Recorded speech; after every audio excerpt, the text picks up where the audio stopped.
Open your Mac's settings. Click Network, then Ethernet, and then select Proxy. Enable Secure Web HTTPS, Proxy.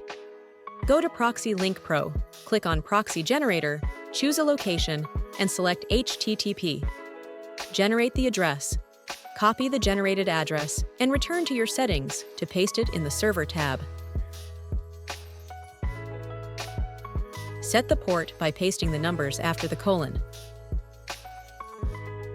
Copy and paste the generated authentication credentials after the port. Click OK. Log in with the Proxy Link Pro credentials in your browser. Check with What is my IP address that your proxy is correctly configured.